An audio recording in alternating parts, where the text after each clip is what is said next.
mukomana achi ndakambodanana neumwe mukomana uyu akange ari muSouth African, ainge ari munhu aiva nemari dzake, aitawo zvematenda, but mumba make aigara nenyoka 2 kana kuti 3. Nyoka chaidzo aiva aine magic iyo yainge akadzidziswa nababa vake. Magic iyoyo aiti kana akaiita yaizokonzeresa kuti nyoka dzacho dzinge dzichizotanga kurutsa mari, but akange aine mhiko yekuti akange asingatendedzwi kugara nenyoka more than 6 months. Mhando dzenyoka dzaainge achishandisa, nyoka iya yavanoti rovambira kana kuti black mamba muchirungu. Akazorumwa neblack mamba yake yaaishandisa marituals ndokubva achizoshayika. Makadii zvenyu mukoma? Vigaiwo zita rangu, munogona kunditi Patricia. Ndiri mudzimai, ndine makore 39 years ekuberekwa, asi nyaya yangu iyi yakaitika pandakange ndichiri kuSouth Africa. Nhasi uno ndiri kurarama ndiri mune mamwe matambudziko andisingazivi kuti ndichazobuda maari sei. Ndiri mudzimai pari nhasi ane makore 39 years ekuberekwa. Ndinoti kana ndikafunga nezvazvo ndinotoona kuti dzimwe sarudzo dzatinoita muupenyu dzinogona kushandura upenyu hwemunhu zvachose. Ndakakurirawo muZimbabwe, ndakange ndiri munhu aida zvinhu zvakanaka zvakanyanyisa, uye zvekare taigara tichinetsana namai vangu vachinditi iwewe unonyanyisa kuda zvinhu zvepamusoro-soro, yeti vabereki vako uchiziva kuti varombo. Ndaitobwekana nazvo kuziva kuti ndainge ndakazvarwa nevabereki vainge vari zvitamburi zvekupedzisira. Ndaidawo kuti ndinge ndichigara ndakapfeka zvakanaka, uye zvekare ndairwadziwa ndichiona mamwe maclassmates angu nemaschoolmates vandainge ndichidzidza navo vachiuya vachizotorwa nemotikari dzakanaka. Apa dzimwe nguva ndaikwanisa kuuya kuzotorwa nababa vangu apa vanenge vaine mazvitsvina nekuti vanenge vachingobva kubasa. Saka ndaizotova nzvenga nekuti ndakange ndisingadi kuti ndinge ndichizosekewa nevamwe vanhu kuti baba vako vanotambura, vanogara vaine mazvitsvina. Ndaida kugarawo muzimba rakanaka upstairs, asi mhuri yedu yakanga isina mari. Ndipo pandakatanga kutsvaka nzira dzekuti ndinge ndichizokasika ndabuda nadzo muurombo. Ndakaita zvekudanana naheadmaster wepachikoro pandainge ndichidzidza mushure mekunge ndadzingwa. Saka headmaster ava vaifamba classroom by classroom vachidzinga vana vaya avo vanenge vasina kubhadharira maschool fees avo in time. Nerimwe zuva vakauya muclass medu, vakange vachitofamba mublock iro rakange riine classroom yedu, vachipinda class by class. Vakazoti vapinda muclassroom medu vakabva vangodanidzira zita rangu vakati, Patricia, ndini ndega ndakange ndisati ndabhadharirwa school fees nevabereki vangu, kwakange kuri kutanga kwegore. Saka ndakatongorwadziwa, ndakati ndichibudamo muclassroom ivo vainge vari kumashure kwangu, ndakangoita zvevendi ndokubva ndamira ndikabva ndavatarisa ndikati, muri kunakidzwa here nezvamuri kuona? Ivo vakabva vanditi, uri kuda kuzama kuti kudii naiwe mwana iwe? Ndikati, musandidzinga, ndinozokupai zvose zvamunenge muchinzwa kuda, plus handisati ndakamborara nemurume before.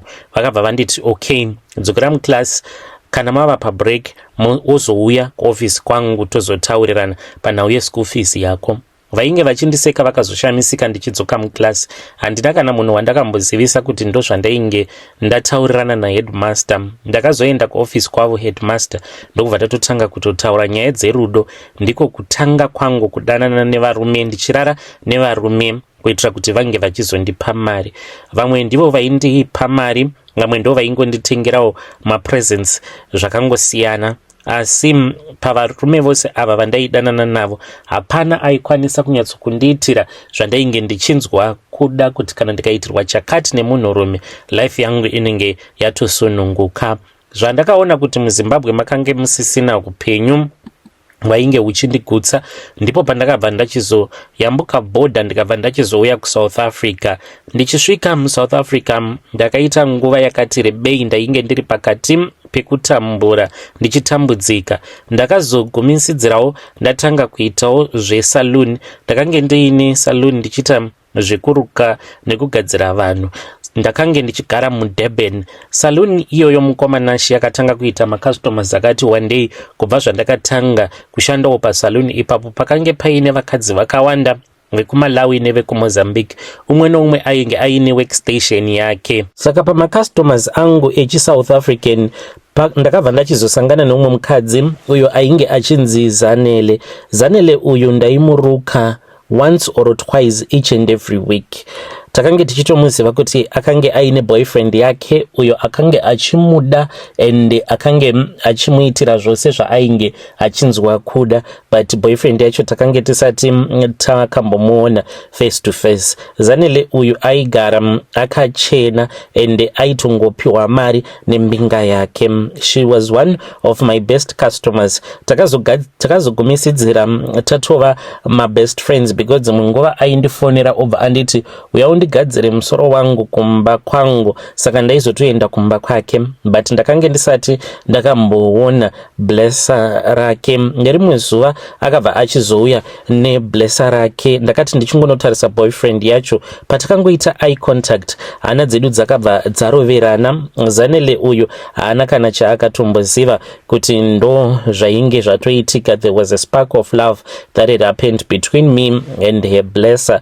Ndakatongonakirwa naye zvamunongoziva kuti varume vemuSouth Africa kana kuri kupfeka aiwa vanogona zvavo kupfeka ende vanogara vari very smart nguva dzose. Hana yangu yakatanga kurova, ndakamutarisa iye akangonyemwerera zvake, akasimuka achibva mulaunji matainge tiri akaenda ndokubva akabva anotidirira majuice inini naZanele. Takaramba tichingotarisana. Zanele haana kana chaainge achimboziva kuti pakange pava kutorohwa communication yemhando yepamusoro. Tiri vaviri ndisu takange tichizivana kuti ndizvo zvatakange tasarudza kuti tinge tichizoita.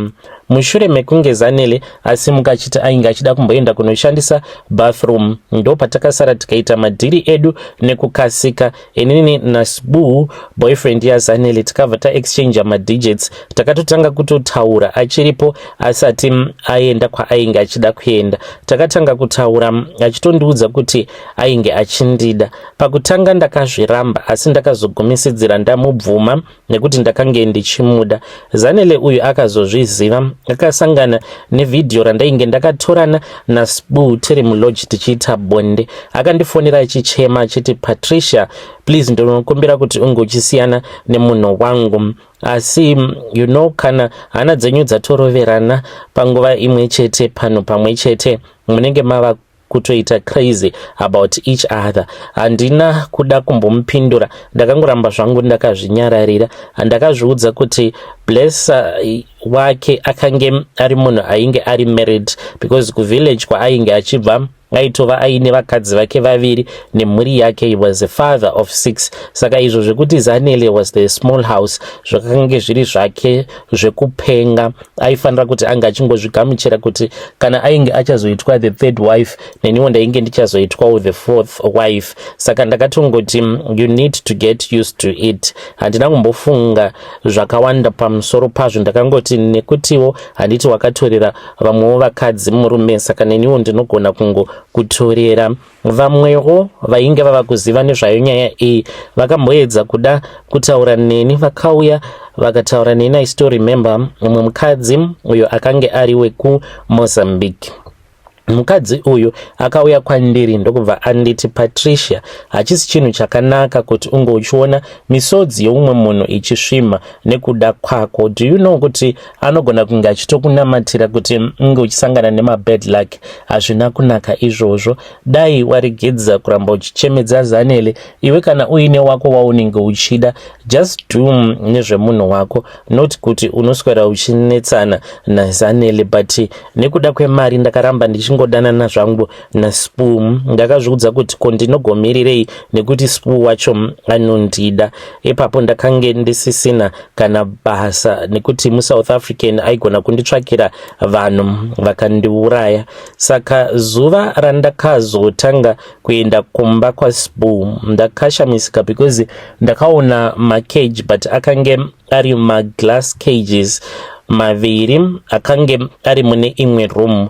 Saka ndakabvunza Sbu kuti ko akange ari maglass A because nyoka ndakange ndisati ndadziona, ndaitofungidzira kuti maybe mune tumwe tumapets sezvinongoita vanhu vane mari kuti vanongochengeta mamwe ma-exotic pets. Ndakabva ndamubvunza kuti what kind of a pet do you have, ndopa akabva achizondiudza kuti makange muine nyoka. Ndikati nyoka, what are you talking about? Akanditi mukeji yekutanga makange muine black mamba yakange irimo, uye zvekare mune imwe cage makange muine imwe black mamba. Ndakanzwa kutya kuziva kuti mumba mandakange ndichifanira kuti ndinge ndichizorara on that night tainge tichazorara mumba makange muine nyoka mbiri, ma-black mamba. Ndikati nyoka idzodzo ndakanzwa kuti dzinouraya kana munhu ne 1 second. Akangoseka zvake akati no, they are safe and they are secure. Saka nekufamba kwenguva zvino zvandakazotoona kuti iye akange aine obsession, aiva neobsession nenyoka. Aiti kana akabata nyoka dzake, kana adzibata then ogara nadzo for about 6 months achidzichengeta, achidzipa zvokudya. Aitonotenga makonzo kana kutobata makonzo achidzipa makonzo. Saka taitoenda kumakomo, taiti kana tikaenda kumakomo ndaisara hangu ndiri mumotikari, iye obva aenda mugomo ozomuna achidzoka, obva tokudza kuti handabata 1, obva aisa mune rimwe glass. Aingoti kana akangoisa muzikeji iroro rinenge riri mumotikari, ini ndaisarudza hangu kusara ndiri panze, ndiri panzvimbo pekuti ndainyatsokuona kuti hapana kana nyoka inogona kuzondiruma. Ndaizotobvuma kupinda mumotikari kana ndiratidza kuti nyoka yaanenge aisa muglass inenge iri mumuglass. Zvese izvi mukoma yakange isiri situation yekuti yaingogamuchirika nyore, but nekuda kwekuti ndakange ndichida mari, because kana iri semari aindipa mari mukoma nacho zvekuti kana ndega ndaipa kutenda madevelopments andainge ndichiita kumusha. Vanhu vaiona kuti musikana weJoni ari kushanda, ndaitozivikanwa kuti kana musikana weJoni adzoka anenge adzoka zvechokwadi. Saka ndakazosvikawo pakungogamuchirawo ndikati let me become a supportive girlfriend. Handina kunge ndakaziva kuti nyoka dzaainge achienda kunobata dzainge dzitori mhiko dzake dzaainge achifanira kuti ange achizoshandisa pamajiki dzake dzehurombwa. Nerimwe zuva hwakange huri usiku, ndakamuka, ndakati ndamuka ndopa ndakabva ndachizoona Sbu ainge akagara, akange ari mulounge, akange achitaura nenyoka dzake. Ndakafungidzira kuti zvimwe kuda ndakange ndichirota. Ndipo pandakabva ndamubvunza kuti ko iwe unogotaura nenyoka sekunge uri kutaura nevanhu, ko indava? Akabva anditi I was just communicating with my reptiles. Nyoka idzi aitodzipa mazita, but chaindinetsa ndechekuti aiti kana kuri kunzi akabata nyoka dzake aitumidza nyoka idzodzo dzaanenge abva mukubata after releasing the other pets into the wild, obva atotumidza nyoka dzacho mazita evana vake avo vakange vari kuvillage makaremo muKZN. Saka zvaingondinetsa kuti ko munhu unogoti une nyoka mumba then wobva uchizotumidza nyoka iyoyo zita remwana wako. But ndaingoti vanhu vane mari vanonetsa kunzwisisa maitiro avo. Saka ndakazoti ndadzoka kunoko kuZimbabwe for a holiday. Ndadzoka kumusha for a holiday kwakange kuine chivanhu chainge chifanira kuti chinge chichizoitwa. So then ndiriko ikoko mukoma ndipo apo pandakabva ndachizosangana nevamwe vatete vangu. Vatete ava mwana wekuti haana kukurira mumusha, vakangotorwa naamai vavo, ambuya vainge vakaroorwa nasekuru vedu vasati vazoroora, ambuya vakazobereka vana baba vedu. Saka mbuya ivavo pavakaenda vakabva vatora vatete, ndivo vakange vari first born yasekuru nyakubereka vana baba vedu, ndokubva vaenda navo. Tete ava vakazotodzoka nekukura mushure mekunge vatanga kutambudzwawo nezvipo zvavo zvavainge vainazvo zvichitidzokera kudzinza rako. Saka vakazoti vadzoka ndopa vakatanga kuita basa ravo vachishanda semuprofita. Saka vaigarawo samwe isusuwo tinogarawo kune rimwe village. Patakasangana pakange paine chivanhu chemudzinza chainge chifanira kuti chinge chichizoitwa, vakangonditarisa vakabva vati mwanangu, ndiri kuona kuti kuJoni kwauri kugara uko uri kugara neumwe murume, asi murume uyu ndati ndichida kumutsvaka mumweya handina kukwanisa kumuwana. Chiso chake chakavharwa nejira dema, haana kunaka murume iyeye. Dai wasiyana naye handiti anofarira zvemishonga. Handina kuda kuvaudza chokwadi, ndakabva ndavanyepera ndikati no, anotonamata. Vakanditi murume wauri kugara naye haana kujeka. Ndakabva ndatotsamwa ndikangoti mumwoyo mangu handiti munoda kuti ndinge ndichizova murombo kuitira kuti munge muchizondiseka. Saka ivo vakangonditi murume iyeye paunodzokera kuSouth Africa unge uchizosiyana naye. Ndakazoti ndadzokera kuDurban mashoko avo, kunyangwe ndainge ndavhika shoko ravo ravainge vakandiudza kuti murume wandainge ndigere naye vakange vasina kunyatsokumuona zvakanaka mumweya, but shoko harivhikwi, rinozongoramba ririmo muhana wakarichengeta mumwoyo. Saka ndakabva ndachizoti ndava kugara zvekare naSpoo. Pakange pava nezvimwe zvinhu zvandainge ndava kunotisa zvandakange ndisimborina basa nazvo ndisati ndapiwa chiprofita navatete vangu. Ipapo ndo pandakatanga kuona kuti murume uyu akange aine dzimwe mhiko dzakange dzisiri normal dzaainge achiita. Nerimwe zuva ndakati ndakarara, ndo pandakangonzwa voice rakati kwandiri, muka uone. Pandakamuka mukoma ndo pandakaona kuti Spoo ainge asimo bedroom matainge takarara. Pandakazotanga kutevera ndichinzwa kwainge kuchitaura vanhu, ndakaramba ndichifamba, ndo pandakabva ndachizonoona Spoo akange ari mune imwe room imomo makange muine nyoka dzakange dzakaradzikwa pane rimwe Zambia iroro rainge rakaita kutsvuka neropa, kushaya kuziva kuti rakange rakatsvukiswa neropa revanhu here kana kuti rainge riri ropa remhuka, asi ropa iri rakange richiri fresh. Spoo ainge akaita zvekupfugama, ainge aine bute rake uye zvekare akange aine doro raainge ainaro, achipota achidira pasi achiomberera kunyoka dziya. Nyoka idzodzo dzaitoresponda mukwamanashe sekunge vanhu. Dzakazotanga kurutsa, dzakangoti dzatanga kurutsa mari pandakangoona kuti iyo imari. Dzose dzakabva dzatarisa kwandiri, ndo pandakangonzwa munhu akati muka iwe. Pandakamuka mukoma ndakabva ndaona Spoo akange asimo mubedroom. Ndava kuda kumuka kubva pamubhedha, iye Spoo ndo paakabva apinda mubedroom achimhanya. Akaratidza kuti ainge avhunduka achindiona ndakamuka, zvichiratidza kuti izvi zvaigara zvichingoitika mazuva ose, kuti aingobuda unoita zvinhu zvake odzoka zvangu ndakarara. Akandibvunza kuti pakange pasina chandainge ndaona here, ndikati kwete, handina chandamboona ini. Akanditi it is okay.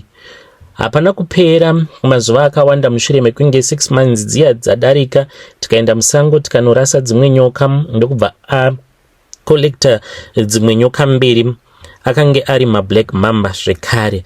Takazoti tadzoka kumba, I still remember that day.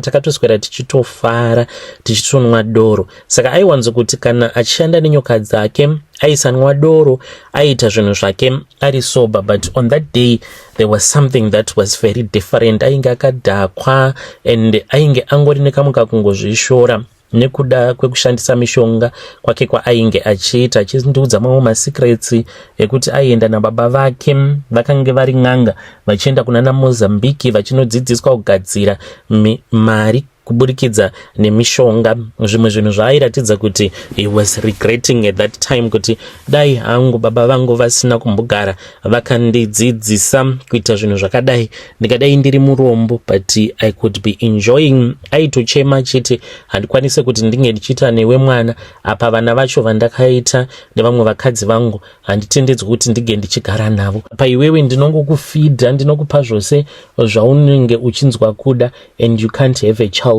with me. Ndakanzwa kubatikana ndikatumudza kuti ingawana I am trying. Akanditi trying you might be trying, but atife takaita vana tose nekuda kwemishonga yandinoshandisa haitendedzi kuti ndinge ndichiita vana nevamwe vakadzi. Ndakabatikana, then we went to bed. Spoo akandiudza kuti ainge asiri kunzwa hope because he was broke. Aiva nemari yaainge achida kuti anga achizoshandisa. By then Spoo ainge akandibudira pachena kuti nyoka dzake dzaanobata musango ane magic dzaainge achizoita kuitira kuti nyoka idzodzo dzinge dzichizorutsa mari. Ndakabva ndati it is okay, unokwanisa hako kunoita zvawagara uchiita, let me just sleep. Wu then got out of the bedroom ndokubva aenda kuroom yake yematare. Saka akati ariko ikoko achiita chivanhu chake achifidha nyoka dzake, then I heard a loud scream. This happened maybe 35 or 40 minutes after abva mukubuda mubedroom. So I ran ndikabva ndachizoenda kuroom kwaainge ari. Ndakasangana naSpoo akange ari mupassage aifamba achiita zvekudzedzereka. Ndokubva ndamubvunza kuti ko chii chainge chaitika. He then told me kuti imwe nyoka yakange yabuda mucage mayo ikabva yamuruma apo paakange achiri kugadzira mishonga yake kuitira kuti dzinge dzichizotanga kurutsa uye zvekare dzisazomuruma. Saka asati apedza kugadzira mishonga yacho, imwe black mamba yakabva yabuda mucage ndokubva yachizomuruma. Ndakati zvinondoita sei? Akanditi no, do not do anything. This is not the first time happening. Ndakatomborumwa several times. Ati kunyange baba vake vaitomborumwa nenyoka dzavo dzavainge vachichengeta, ende vaigara vachidya mishonga yekuti vange vachizova immune ku poison yenyoka. Saka we then went to the bedroom. Akandiudza kuti nyoka dzake akange adzidzosera zvekare mumakeji adzo. When we were in the bedroom, akanditi rara, there is no problem. Takatoita bonde mukomanashi achitoratidza kuti akange ari munhu ainge atori bo, but aingodikitira chete, aita kudikitira zvekuchururuka ziya. After tasika bonde ainge andinetesawo nebonde iroro ratakaita, then ndokubva atarara. Saka takati takarara, maybe it was around 2 kana kuti 3 am ndipo pandakabva ndachizomuka. Pandakamuka ndakamutswa ndichinzwa kuti pasaidi pangu paita sekunge pakange paine ice block rainge rakaiswa mumagumbezi. Handina kunge ndakaziva kuti wainge uri mutumbi waSpoo ainge atofa takarara. Saka pandakanomuka kutarira kudai ndipo pandakabva ndaona kuti Spoo ainge atofa. Ndakaedza kumumutsa, but munhu akange asingachafemi, chakange chatova chando chaicho. Ndakada kuti ndinge ndichifonera mapurisa, ndikati ndichanzi ndini ndamuuraya Spoo uyu. But pandakazongofunga ndikarangarira ndikati but munhu uyu akarumwa nenyoka plus nyoka dzacho dzakamuruma, handiti nyoka dzacho dzirimo. Ndikabva ndatongomuka mukoma. Ndamuka paigara mari ndaipaziva. Chandakaita ndechekuti ndakatanga kurongedza hembe dzangu dzose mumamonaki maviri awo andakange ndiinawo. Ndakangorongedza hembe nyowani, then ndokubva ndatora mari yandakatora yaisvika kuma 200 and something thousand rands yakange iri mumumba. Ndikatorawo nezvimwe zvinhu zvainge zvakakosha like malaptop manyowani uye zvekare nemaiphone. Ndakangomusira yake phone yaainge achishandisa, then ndokubva ndatongobuda mumba. I had called one of my ex-boyfriend akange ari muZimbabwe. Aitawo zveprivate transport. He used to come and pick me up dzimwe nguva kana kuri kunzi kunenge kuine kwandinenge ndichida kuenda when Spoo was not around, kana pagate repaestate vakange vachitomuziva. We then went to his house. Ndikarara kumba kwake. I had lied to him kuti ndainge ndadzingwa naSpoo. Akazoti ava mangwana acho kunze kwachena. I then went kurank ndikabva ndatobuka bhazi, ndo pandakabva ndachizofonera mapurisa. I then called them ndikabva ndavaudza kuti ndainge ndiine boyfriend yangu yainge ichigara kune imwe estate name Eden. Saka ainge abva mukundifonera achindiudza kuti ainge arumwa nenyoka yake black mamba. So I was out of town. I was not sure manje kuti sei ainge asisiri kupika up his call when I was trying to phone him. Vakandibvunza a lot about chimiro chipamba ipapo, kuti nyoka dzacho dzakange dzichigara pai uye zvekare aichengeta nyoka ngani. Ndikavaudza kuti akange achichengeta nyoka mbiri dzakange dziri mablack mamba idzo dzaaichengeta mune imwe room which was right next door to the bedroom. Saka ainge andifonera akandiudza kuti I was trying to feed the snakes and pakange paine nyoka 1 yainge yaescape. Pandakange ndava kuda kubuda ndichibva pamba paspool, I then took one of the stick ndikabva ndavhura chiglass tank ndokubva ndakiya door. I knew kuti nyoka idzodzo as long as wakakiya door hapana padzaikwanisa kuzobuda napo. Ndakangovhurira one chete and then I ran away. So they went there ndokubva vachizomuwana akange ari mumachira akafa. Ndainge ndatodzima foni yangu by then, bhazi ratosimuka, ndikati Mwari kudzwai, ndichinosvika pamba ndiine mari yangu. Murodhi handina kukwanisa kana kutenga kana kudya kana anything.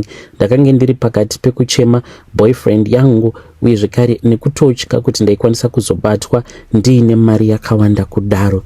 Ndaingoita munamato pose bhazi apo parainge richimiswa, ndichingoita munamato wekuti Mwari, ndinokumbira kuti munge muchindichengeta kusvika ndichizosvika kumba. Ndasvika kumba ndakazotangawo kabhizinesi kangu, ndikavhura kaboutique ndichiita zvekutengesa masnika andaibva nawo kuBotswana, macrocs. Ndainge ndatotanga upenyu hutsva, but ndaiti kana ndikatanga bhizinesi randinenge ndatanga ndaitoona zvichitofamba, but ndaizongobhuroka zvisinganzwisisike. Then ndakazoti nerimwe gore muna 2024 ndakarwara zvisinganzwisisiki. Ndarwara kudaro, I still remember kuti ndakanamatirwawo nevamwe pastor avo vakauya pachipatara apo pandakange ndiri, vaitonamatirawo umwe murwere. Vakangoyawo pandainge ndiri, ipapo ndaitoziva kuti nhasi ndinogona kufa, because munhu kana wava kuda kufa it's like unozvinzwa munyama dzako kuti I am about to die. Saka ndo zvakaitika ipapo, ndaitonzwa munyama yangu kuti I think I am about to die. But pastor ivavo vakauya vakandinamatira vakati unofanira kuti unge uchigamuchira Ishe Jesu semuponesi wako. After ndagamuchira Ishe Jesu ndopandakatanga kudikitira, ndikatotanga kutonzwa kuti ndainge ndisisina kuremerwa zvakanyanyisa mumwoyo mangu. Saka after I had came out of the hospital ndopandakazotanga kurota hope. Ipapo handina kuda kuzoramba ndichienda kuchurch because ndakange ndisina basa nechechi. Ndainge ndava kutoita zvemijolo zvokudanana futi nedzimwe mbinga. Saka ndaiti ndikaenda kuchechi ndichinzwa vamufundisi vachiparidza kuti kune vamwe vanhu muchechi munomu vanoti musi weSunday vanouya kuchechi, asi kana vachingobva kuchechi vanogona kutoenda kumabhawa. Saka ndaiona sekunge vainge vava kuparidza vakananga inini, because I had confessed kuna amai mufundisi kuti ndo dambudziko rimwe randakange ndiinaro. Then I stopped going to church.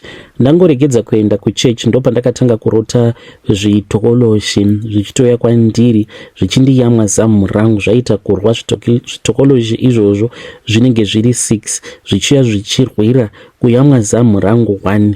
Saka muna 2026 ndakabva ndatanga kurwara zvekare. Pandakarwara ndakangoti sezvakamboitika paya ndo zvava kuitika zvekare. Pandakaendeswa kuchipatara, matest akaitwa mukoma akandiparadza mwoyo wangu, because ndakabva ndaudzwa kuti ndine breast cancer. Saka cancer iyi iri kunzi iri kupararira nemuviri wangu. Handizivi kuti ndingabatsirikanawo here pano paplatform yenyu pandauya mukoma nashi, because cancer yacho iri kunzi iri kupararira nemuviri wangu wose. Ndava necancer yepamabreast uye zvekare chibereko changu pavakachivheneka vakaona kuti ndine cancer zvekare yemuchibereko. Apa pari kudiwa mari yekuti ndinge ndichizoitwa surgery yekubviswa chibereko uye zvekare ndinge ndichizongoramba ndichienda kuchipatara ndichinorapiwa. Saka mari dzacho dzinodiwa, I can't afford. Mukomana shandizivi kuti ndingabatsirikanawo sei. Ndichange ndichizotevererawo ndiri mucomment section kana kuri kunzi mukandibatsira. Kune vose avo vachandibatsira nemazano kana nemafone numbers. Kune maprofits akawanda emuno munyika. Ndakamboenda kune vamwe maprofit andisingakwanisi kukuudzai nemazita avo, asi pandakazotadza kuwirirana navo ndepekuti vakange vachida kundishuta video ndichikonfesa. Zvakatondishamisa izvi zvakaitika pandakaenda kune vamwe maprofits maviri emuno munyika yedu yeZimbabwe. Saka maprofits awa akati kwandiri unofanira kuti unge uchizoita video rekutenda kuti wapora, then tozotanga kukunamatira. You have to have faith yekuti unogara watongotenda ivo prophet vacho kuti I want to thank the God of name hidden nekuti ndatopora. Ndichinzwa kuti I am in pain. Mukomanashi vakati ndainge ndichazopiwa mamwe mapirits aita kuti ndisanzonzwa pain for about 30 or so minutes pandinenge ndiri pavideo on the interview ndichitotestifya kuti ndapora, and nditori nemapepa andinenge ndapiwa nadoctor, but anenge ari mapepa efake ekuti handisisina cancer. Saka ndakangonzwa ndichizvishora kuti dai ndisina kumbogara ndaenda kumaprofets, kana paine munhu anozivawo umwe munhu anogona kundibatsira, ndinenge ndiinemi ndiri mucomment section. Ndapota muri yeZimbabwe ndibatsireiwo please. Yo, muri yeZimbabwe ndo message iyo yandakatumidzirwa ichibva kuna vahanzvadzi vedu. Ngatitaurei navo vahanzvadzi vedu ava mucomment section. Zvakangooma hazvo vedu we, zvaari mashura. Hanzi unoenda pavideo ngobva wagara watopa testimony yekuti pandakangonamatirwa naProfet Ningi ndakabva ndatopora same time. Apa wakatobata certificate rekuti wakatobva kumatest ukatotestewa nadoctor, zvose zvikatoita zvakanaka usati watombotanga kunamatirwa. Yo, saka ndo zvinoitika here kana kuri kunzi makambosanganawo nazvo izvozvo kuti munhu anotongoenda pavideo achirwara obva akonfesa kuti ndakaporeswa mushure mekunge ndanamatirwa naProfet Ningi. You can come to our inbox and then you share with us your own side of the story. Rekedzai tibva taenda panyedu inotevera.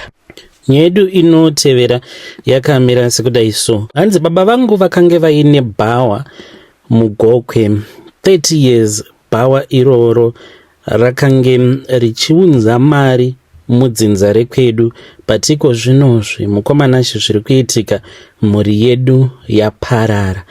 Muridzi wenyaya dzose idzi dzakasiya akoromora ndokubva ashayika zvake. Matambudziko ose awa akange asati atiwira semhuri. Makadi yenyu mukoma, vigaiwo chitupa changu. Inini ndiri murume ndine makore 38 years ekuberekwa. Nyaya yandikuda kusheya nemi nhasi inyaya iyo yakatanga isu vamwe takange tichitori vana vadiki, takakurirawo mugokwe. Ndinoti kana ndikafunga nezvayo ndinoyeredza misodzi. Paya pamunonzwa zvichinzi munhurume hafaniri kuti ange achichema, unenge usati wakambosangana nezvinhu zvinorwadza muupenyu. Kana ukasangana nezvinenge zvakurwadza, misodzi inoyerera. Shonga yakatorwa nababa vangu ndo iri kukanganisa isu sevana uye zvekare nevazukuru. Baba vangu vakange vaine mabhawa. Bhawa iri rakaita mukurumbira mugokwe. Baba vangu vaita mari yakawandisa, uye zvekare pabhawa ipapo paigara pakangozara. Weekend yega yega paizara. Ndichiri mwana mudiki ndaingofunga kuti upenyu hwedu hwainge uchazongogara wakadaro, asi zvinhu zvakazochinja. Mukukura makore akamboti afamba, mamwe mabhawa paakatanga kungovhurwa zvisina notisi padhuze nepabhawa rababa vangu, competition ndipo payakawedzera. Mari yaimbobatwa nababa yakange yava shoma zvino. Apa baba vangu vakange vari munhu airarama ari muzvikwereti because vakange vari mucivil servant. Vaiva nedzimba dzavainge vachivaka mubulawayo, saka dzimba idzi vaidzivaka through zvikwereti vachiti vainge vachazobatsirwa kubhadhara zvikwereti izvozvo kana vapedza kuvaka dzimba dzavo through malodgers. Asi zvinhu hazvina kuzofamba zvakanaka. Nerimwe zuva baba vangu zvinonzi vakangonyangarika kwemazuva matatu. Ndinorangarira amai vachitiudza nyaya iyoyo vakange vasingatoziviwo kuti baba vainge vaendepi. Pavakadzoka baba vangu, hanzi vakadzoka vakange vaine kabriefcase kebrown kavainge vainako, mabriefcase aya ekudhara. Vakabvunzwa naamai kuti vainge vaenda kupi, vakangoti ndainge ndamboenda kunobatsirwa nomwe munhu uyo ainge achiita zvokubatsira vanhu vane mabusinesses avo. Takangewo tichiri vana, hatina zvataitoziva kana kurangarira jeni iyoyo yakatorwa nababa vachienda kunobetserwa. Mushure mekunge baba vabva mukubatsirwa, bhawa rababa rinonzi rakatanga kuzara zvekare. vakatanga kuita mari yakawandisa.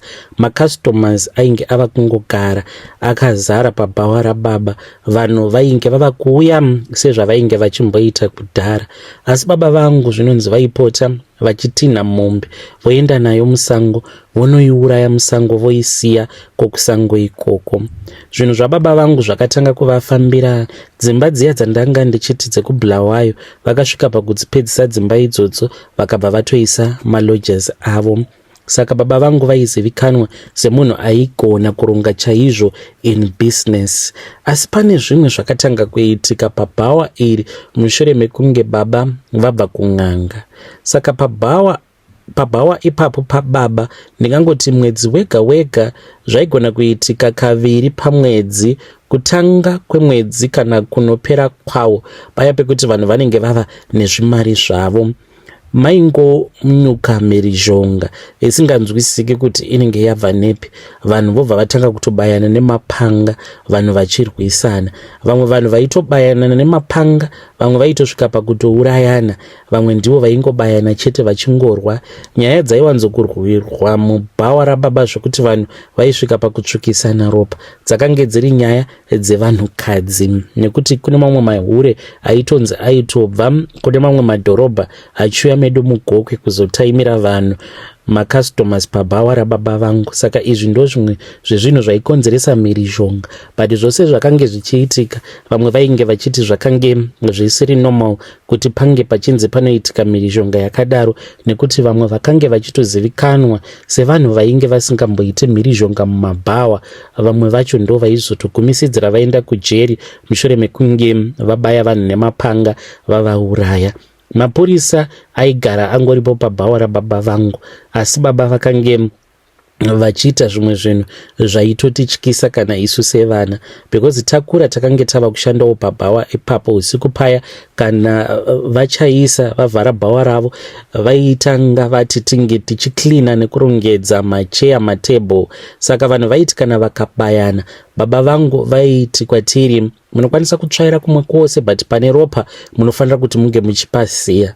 Ndivo vaizomuka makuseni vaibva vamuka vobva vaenda vobva vanokorobha vachibata ropa iroro. Nerimwe zuva takavataimira nemunin'ina wangu, vakati vapedza kukorobha vachisvinira ropa racho mune kamwe kabhaketi ndokubva vachizotora mvura iyoyo yainge yakazangana neropa vakabva vaenda vakanodira pamusoro peguva rasekuru nyakubereka baba.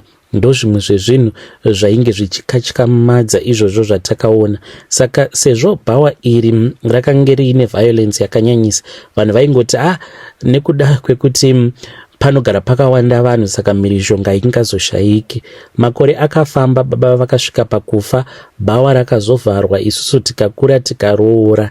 Ndipo patakatanga kuona zvinhu zvisinganzwisisiki mumhuri, kusangana nedzimwe mhuka dzekuti kana ukanzirondedzera mhuka yawakambosangana nayo unoshaya kuziva kuti yakange iri mhuka yainge yakaita sei. Saka cousin brother yangu akabva arwarirwa nemwana wake iye pachezvake akatombopenga achangobva mukupedza form 6 yake zvakanaka ndokutotanga kutopenga.